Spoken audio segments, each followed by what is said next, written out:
भयानक वन से होकर के गुजरना पड़ा। मच्छिंद्रनाथ जी गोरखनाथ से पूछते हैं, बेटा ये वन तो बहुत भयानक है, कोई रास्ता बदलो, ये तो बड़ा भयावह है, इसमें चोर बदमाश और लुटेरों का भय हो सकता है। गोरखनाथ जी ने बड़ी शंका करी, सोचा कि गुरुदेव ने अब तक बड़े बड़े वनों में तपस्या करी रहे, कोई भय नहीं लगा, और आज गुरुदेव को भय क्यों लग रहा है? क्यों भय लग रहा है? अच्छा, डर किस बात का होता है? हमारे पास कुछ है ही नहीं तो डर किस बात का है? गोरखनाथ जी समझ गए गुरुदेव के पास कुछ तो है। आगे बढ़े, फिर कहा गोरखनाथ ये मार्ग बदलो, मैंने तुमसे कहा इसमें लुटेरों का भय है। आगे बढ़ करके मच्छिंद्रनाथ जी को लग शंका की तरफ लगी। गोरखनाथ जी को झोली पकड़ाई और कहा, बेटा संभाल के रखना, मैं भी आते हैं।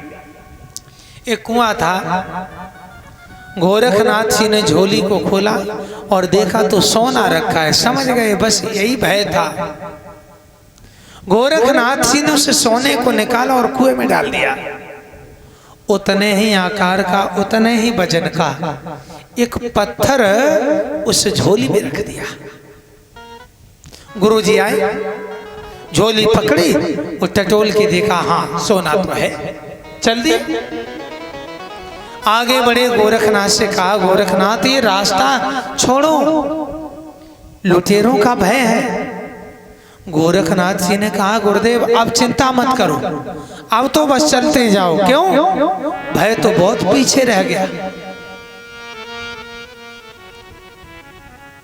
मच्छिंद्रनाथ जी ने समझा और तुरंत झोली को खोल के देखा तो पत्थर रखा है, सोना नहीं है। अब तो कहने लगे, हे गोरख तुमने बड़ा बुरा किया, अरे उस सोने से हम इतना बड़ा भंडारा करते, लेकिन तुमने मेरे अरमानों पर पानी फेर दिया। गोरखनाथ जी ने कहा, गुरुदेव क्यों परेशान हो रहे हो? कमंडल का जल लिया और पर्वत पर फेंक दिया, पूरा पर्वत सोने का हो गया। और कहा, गुरुदेव अगर तुम्हें उस सोने की ईंट की आवश्यकता है तो वो भी बताओ, हम मंगा ले।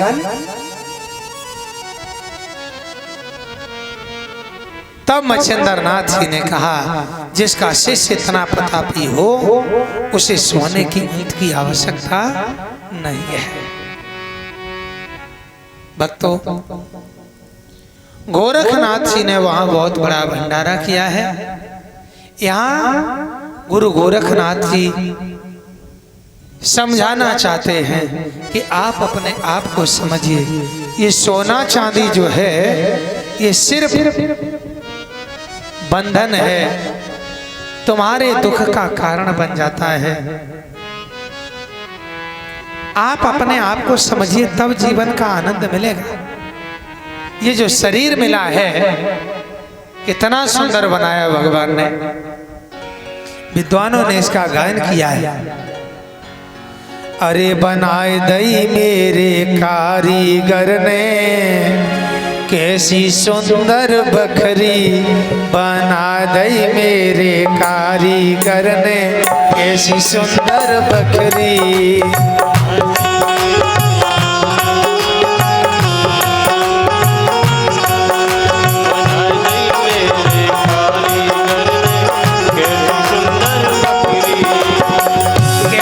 सुंदर बकरी, हाँ कैसी सुंदर बकरी, कैसी सुंदर बकरी, हाँ कैसी सुंदर बकरी बना दई मेरे कारीगर ने, कैसी सुंदर बकरी बना दई मेरे कारीगर ने, कैसी सुंदर बकरी।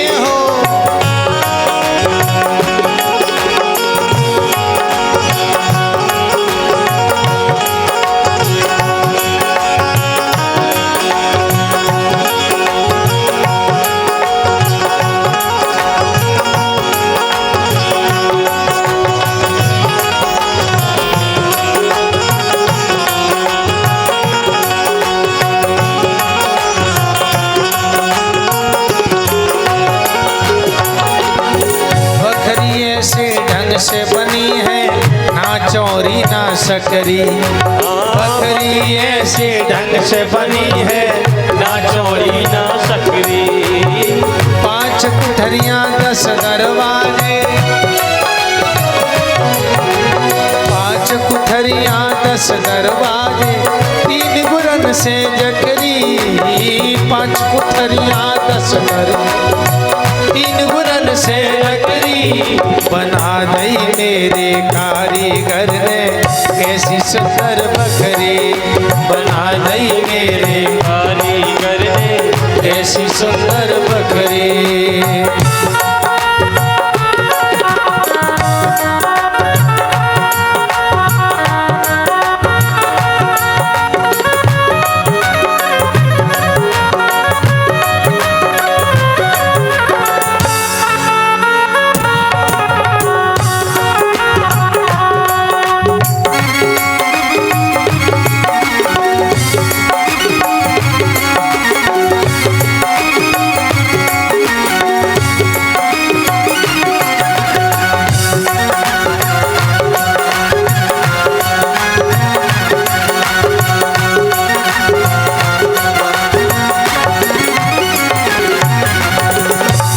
जब बालक होता है ना,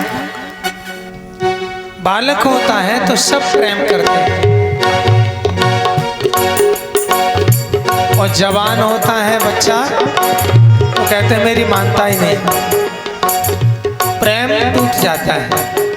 और बुढ़ापे में भैया जैसे मकान है ना, मकान जब नया बने बड़ा अच्छा लगता है, और वही मकान जब पुराना हो जाए बिगड़ने लगे बड़ा बुरा लगता है। ऐसे ही ये शरीर जो है ये बकरी, जब या बकरी बिगड़न लागी गांव पुरानो अखरी। जब या बकरी बिगड़न लागी गाँव पुरानो अखरी। कहत कबीर सुनो भाई साधो, कबीर सुनो भाई साधु छोड़ो माया मकरी। कबीर सुनो भाई साधु माया मकरी। बना दई मेरे कारीगर ने कैसी सुंदर बकरी। बना दई मेरे कारीगर ने ऐसी सुंदर बकरी। ऐसी सुंदर बकरी, हाँ ऐसी सुंदर बकरी। ऐसी सुंदर बकरी, हाँ ऐसी सुंदर बकरी। बना दई मेरे कारीगर ने ऐसी सुंदर बकरी। बना दई मेरे कारीगर ने ऐसी सुंदर बकरी। बना दई मेरे कारीगर ने ऐसी सुंदर बकरी। देखो भैया, योगी राज मच्छिंद्र नाथ जी तिरिया राज्य से आए।